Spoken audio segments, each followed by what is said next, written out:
thank you guys so much for watching. Please don't forget to like, comment, subscribe, hit the thumbs up, hit that notification bell so you guys can be notified of when I upload. Hello everyone, it is your girl Natasha K, back with another video, so let's just get right into it. Anyway, so as you guys can probably tell in this video, we are gonna have a little bit of a chat about working in the ICU.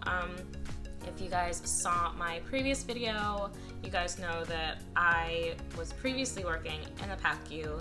I worked there for about a year and some change, and then I had the dumbass idea to be like, let's try the ICU. Let's give it a shot. Like, who does that? Why do I have to be motivated and want better for myself? And why do I have to, not be okay with being stagnant? So my little pea brain was like, we're gonna apply to the ICU because it's gonna be fun. It's gonna be a challenge. I'm just going to talk to you guys about my ICU journey thus far. So a little bit of background, I have been a nurse since, when did I take my NCLEX? 2017. I worked 2.5 years, med-surg and peds, and then I traveled for about 6 months, and then I got the job working in the PACU March of 2020. So worked there a year and some change, and then applied to the ICU earlier this year, and then got hired May of this year. Okay.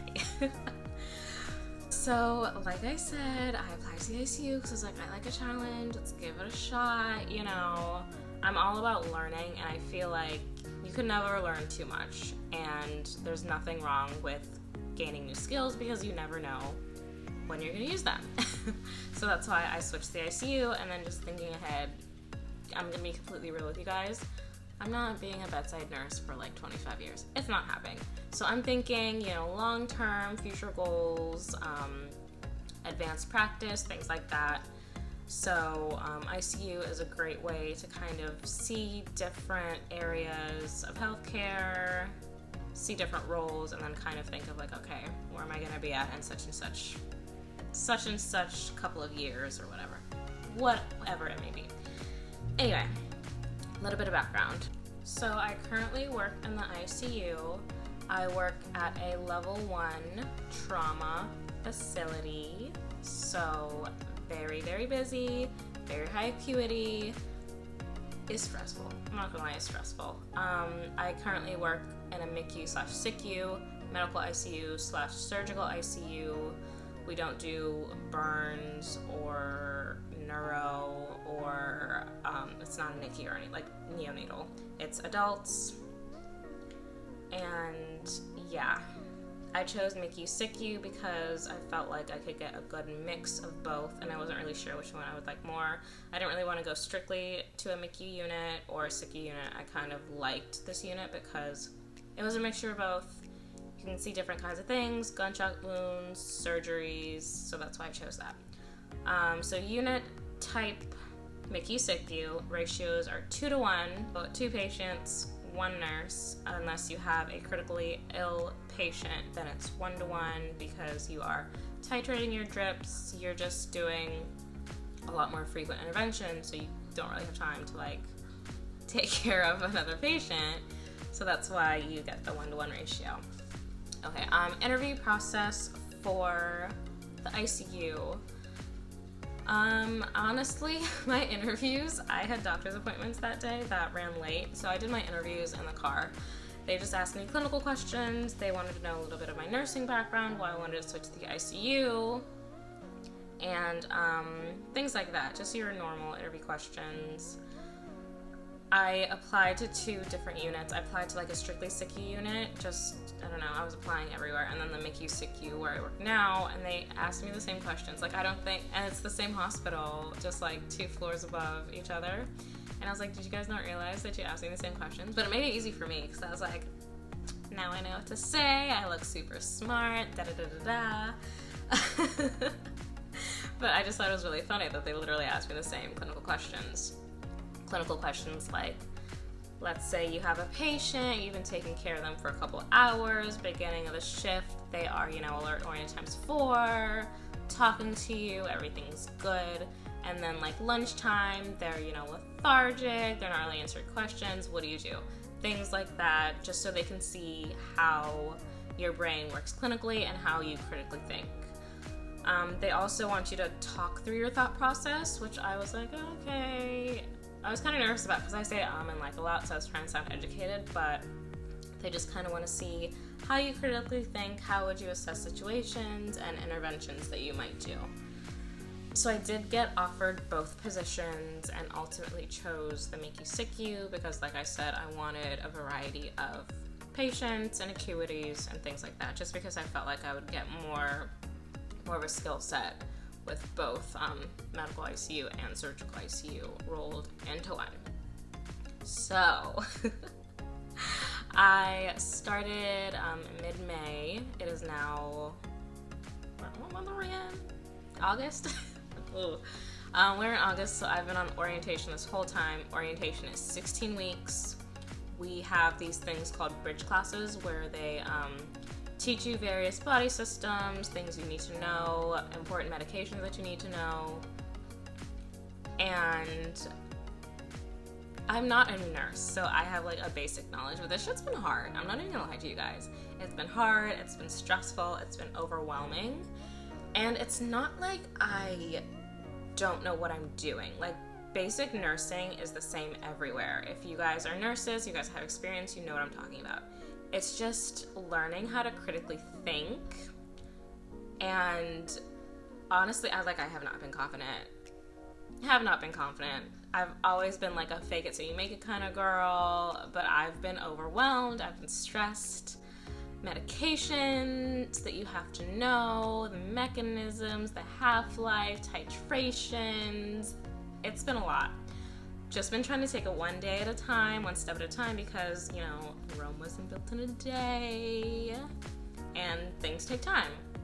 So I have been overwhelmed, but we're doing it. I literally have 3 weeks of orientation left until I'm on my own, and I'm high-key freaking out. But everyone's like, oh, you'll be fine. My preceptor's like, oh, you'll be fine. My manager's like, oh, you'll be fine. I'm like, y'all, I don't feel fine. They're like, well, we all felt that way. I'm like, yeah, but y'all have been nurses for like 15 fucking years. So I'm trying not to freak out, trying to take it one day at a time, like I said. But 3 weeks, I'm freaking out.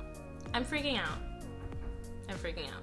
And so we talked about the orientation process. How do you prepare for the ICU? Oh, that's a good question.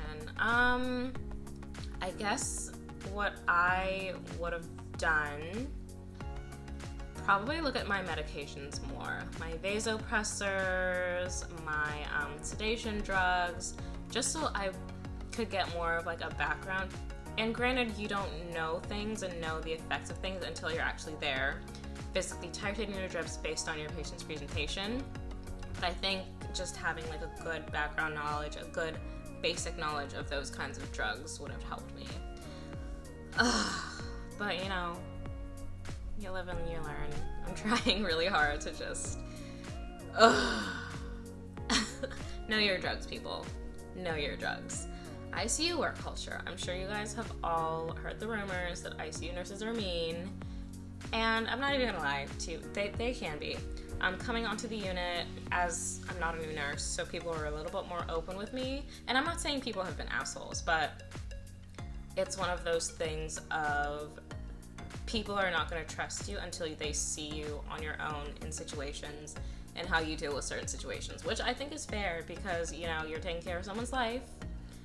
You need some sense, and if you don't know how to do something, definitely ask for help, which I'm very, very big on. I'm like, girl, I don't know what the hell I'm doing, can you help me? And then people are like, okay, yeah, this is how you do X, Y, and Z.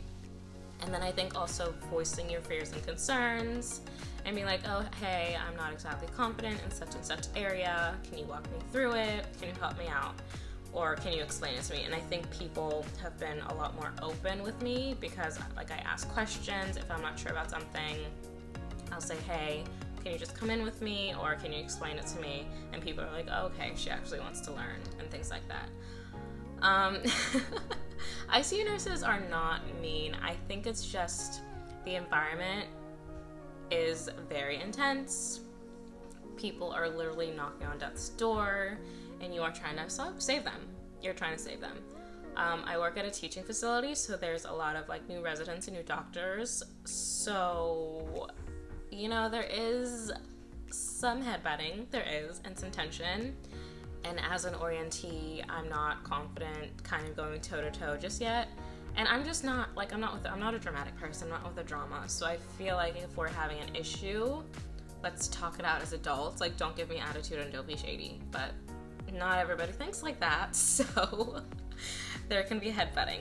You do have to talk and communicate with a lot of different people, because you've got your residents, you've got your fellows, you've got your attendings, you've got interns. There's just so many people that you have to talk to, and I find it frustrating because I'll talk to one person on the team, they'll say one thing, and then I'll talk to another person on the team and they'll say another thing, and I'm like, this is not correlating with anything, so I'm gonna need you guys to talk to each other and then come talk to me, because I can't do the back and forth. I don't have the energy, I don't have the time, I just don't want to do it.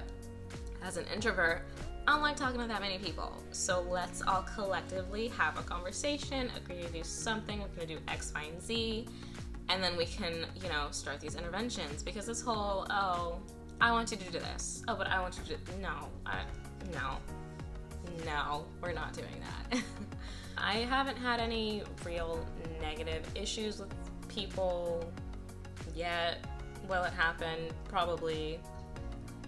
And we'll just deal with it as it comes, I guess. Any advice I would give to someone coming into the ICU, like I said before, know your drugs, just be open, be curious. If you see something cool going on across the hall, it's not your patient, just go up to the nurse and be like, hey, you know, what's going on? Would you mind explaining this to me?